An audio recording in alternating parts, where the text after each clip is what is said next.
View speaker. Okay. So Scott August has a specific way that he does chirps. So I'm going to try to show you. He demonstrated this in a workshop that I was in that I really liked. He told me about it when I was taking lessons, but he never demonstrated it. So let's see what sounds. What you're wanting is you're wanting something that is amazing, something that adds wonderment, something that adds, just this element of joy to your music. So I'm going to play some notes and add some different cuts and see what sparks the most joy with you. Okay, so we're doing on the fundamental.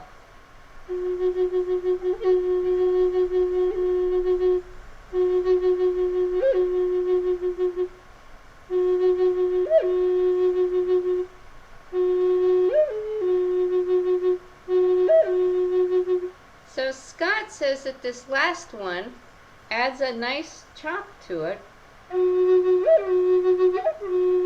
So I'm chirping up to what Scott calls his 7.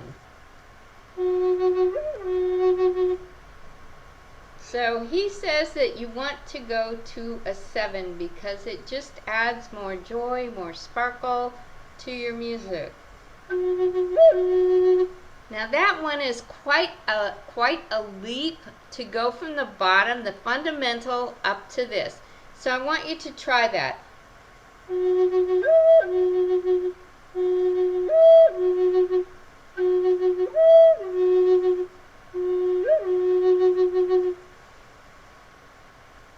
And so this week we're not going to have any other music besides just Little Crow Dance with chirps. So these are chirps, and we're not going to have any other music because this is probably the most important thing that you're going to learn. And so I want you, and you will not have it by the end of this week. It probably took me a month and a half of practicing every day on it to get it. Yes, Deb.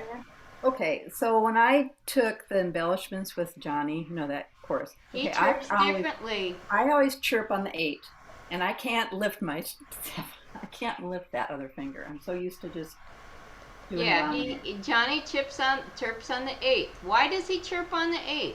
It's easier for me to pick that It's up. easier. It's easier. Doesn't mean that it's right. It means that it's It's easier. easier. And it So doesn't that's mean that it adds the joy and delight that that Scott thought that the 7 added.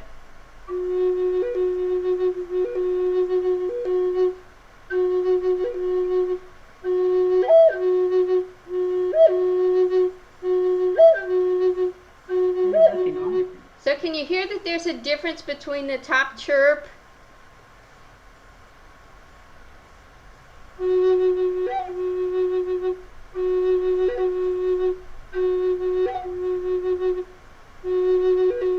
Okay, now here's Scott August chirp to the 7.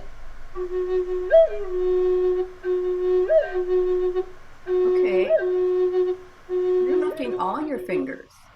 You You're lift lifting all your everything. bottom You ones lift too. everything up. It's just to the 7.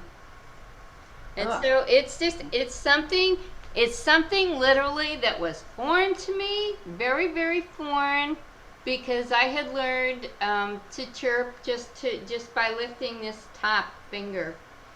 And Scott says that's just the lazy man's chirp, and it doesn't add as Yeah. much joy and delight to your playing. So we are Not. going to practice this chirping to the 7. So Scott says that you chirp to the 7 on the lower notes. So he has you chirping to the 7 on the lower notes. He says that on 5 you have an option. When you're on 5, that's this when you're on this note, you could go up to the 8.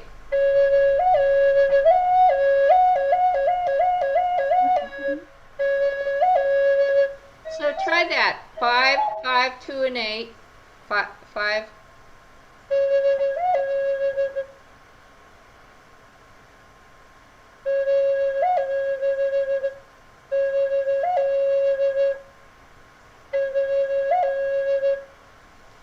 Okay, so the exercise, I'm going to play through the first part of the exercise for you.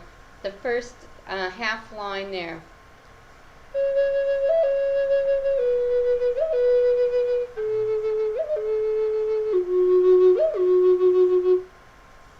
So that's the exercise. It takes a lot of work to learn how to chirp to the 7 and to the 8.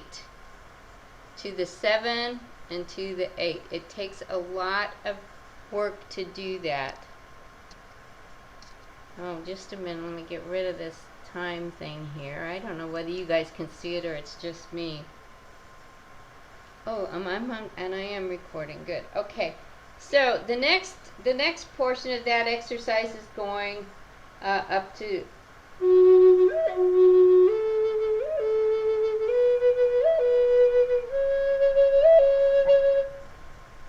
I'll do it again.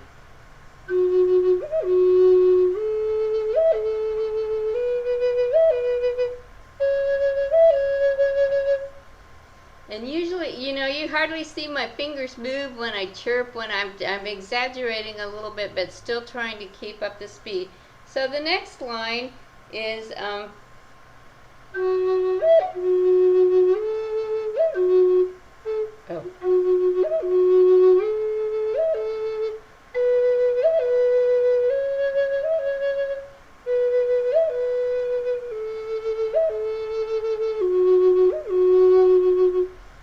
Okay, and then he does alternating notes down on line 3.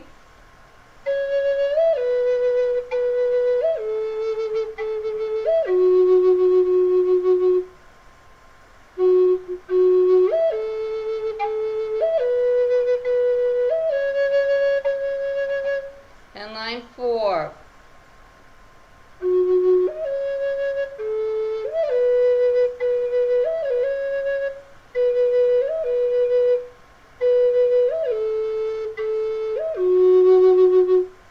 And then he says with the upper notes, he likes you, I know you always chirp from a 7 to an 8, from a 7 to an 8,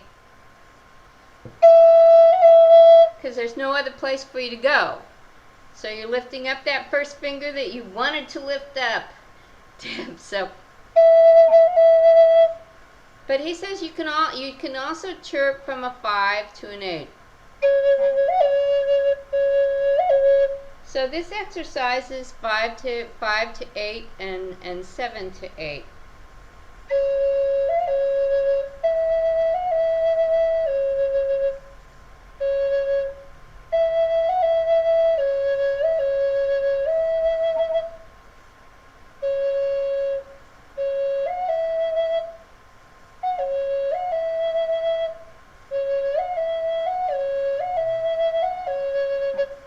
Yeah, the last one is.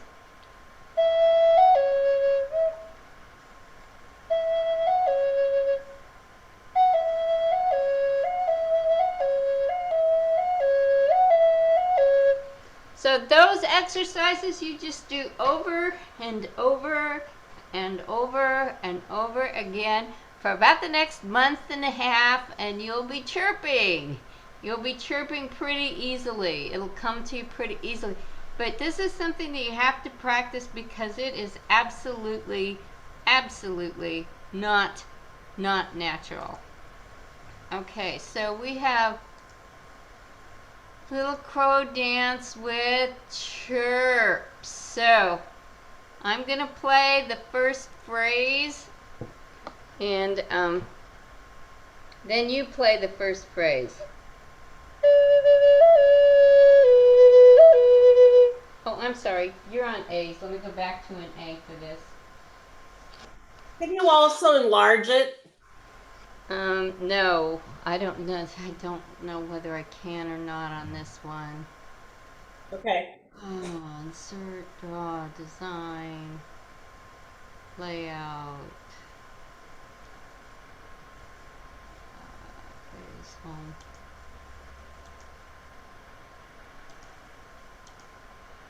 Layout. Mailings.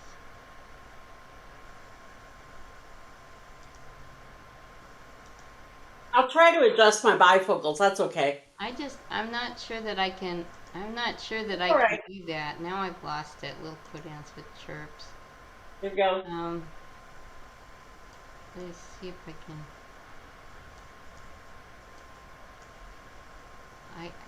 I'm not quite, We're I'm worried not about it, quite Mary Lou. sure It's how okay. to, I'm not quite sure how to do it. Let me get it back to where it's dark. Okay. Here we go. Okay. The first line.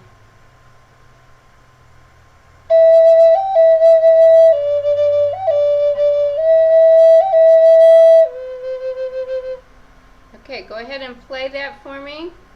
Henrietta, mute yourself.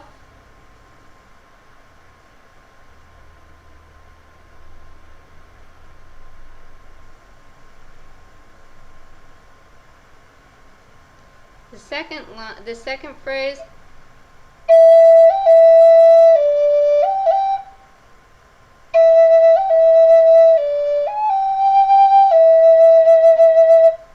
A little harder.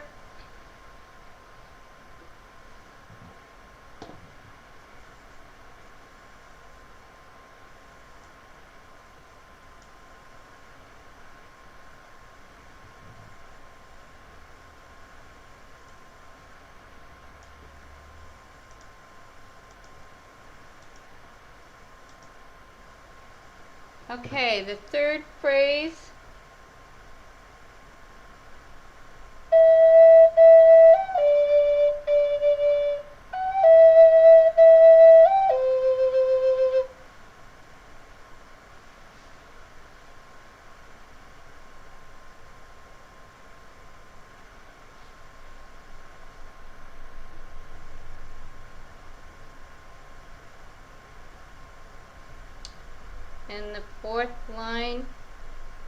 And the fourth phrase.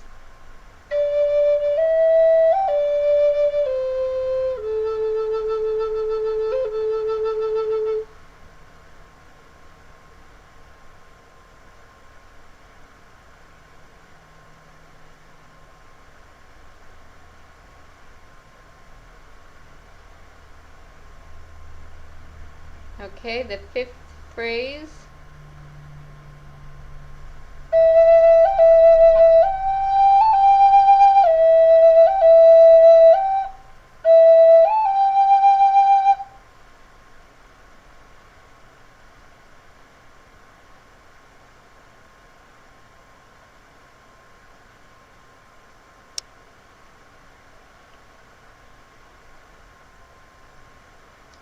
Sixth phrase.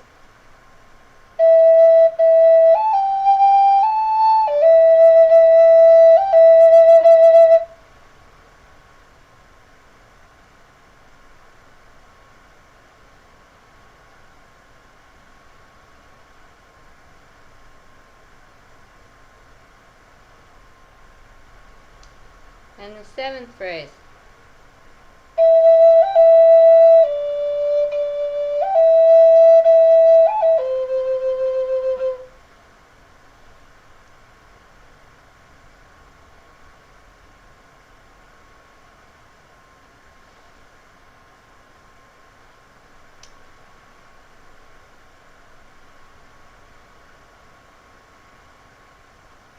And the last phrase.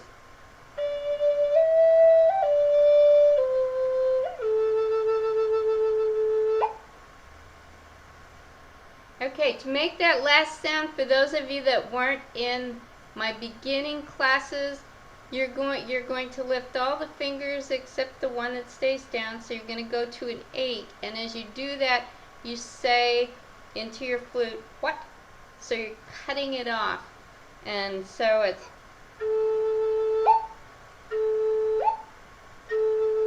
Practice just that.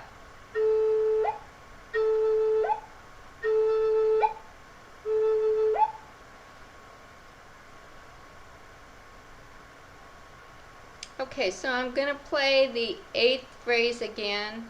Here we go.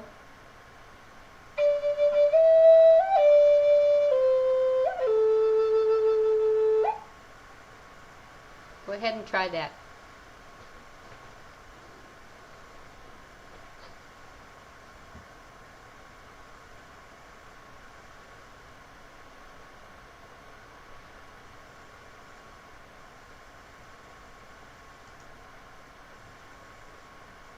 Okay. So basically we're going to practice chirping this week, and this is probably the most important embellishment you'll learn is the chirp. And